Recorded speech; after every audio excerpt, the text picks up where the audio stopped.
साहित्य शब्द की व्युत्पत्ति। अगला भाग है ये। साहित्य शब्द की व्युत्पत्ति सहित से हुई है, जिसका अर्थ है सहभाव। समन्वितीय साहित्य शब्द की व्याख्या दो रूपों में की जाती है। एक, साहित्य का निर्माण शब्द और अर्थ के समन्वय से होता है। दो, जिसमें हित की भावना सन्निहित हो, वह साहित्य है। साहित्य में सत्यम, शिवम और सुंदरम का समन्वय होता है। वस्तुतः काव्य में शब्द और अर्थ अपने पूरे सामर्थ्य के साथ, सौंदर्य के साथ प्रयुक्त होते हैं। तुलसीदास का कहना है, गिरा अर्थ जल बीची सम, कहियत भिन्न न भिन्न। शब्द और अर्थ पानी और उसमें उठने वाली लहर के समान है, जिन्हें अलग नहीं किया जा सकता है। साहित्य का समस्त कार्य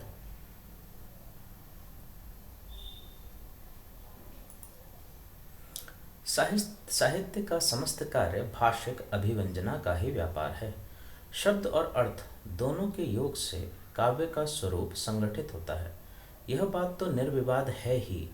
साहित्य का लक्ष्य अनंत प्रदान करना यानी सुंदरम, यथार्थ का चित्रण करना यानी सत्यम, और व्यवहार ज्ञान कराना, अकल्याणकारी तत्वों का विनाश करना यानी शिवम की प्राप्ति कराना भी है।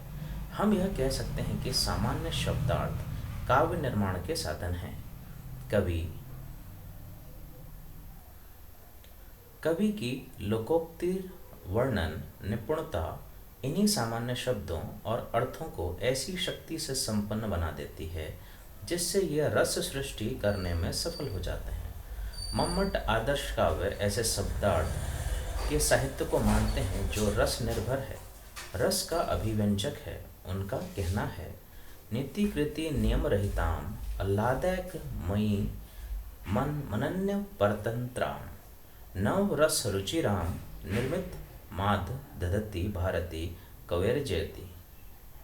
विधाता के द्वारा निर्मित नियमों से रहित, आह्लादमयी, अपने अतिरिक्त अन्य समस्त कार्यकलाप की अधीनता से परे, अलौकिक रस से भरी और नितांत मनोहर कवि भारती की जय हो।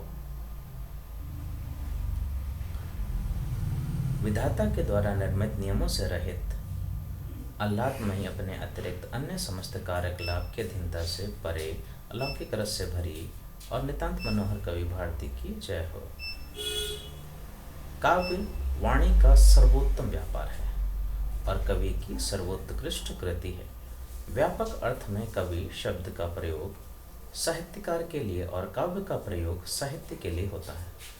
वर्तमान समय में काव्य अंग्रेजी की पोएट्री के और साहित्य लिटरेचर के पर्याय के रूप में व्यवहृत होता है। अतः जब हम भारतीय काव्य सिद्धांतों की चर्चा करते हैं तो काव्य शास्त्र शब्द का व्यवहार करते हैं, और जब पाश्चात्य या आधुनिक हिंदी साहित्य के सिद्धांतों की बात करते हैं तो साहित्य शास्त्र या समालोचना शब्द का व्यवहार करते हैं। धन्यवाद।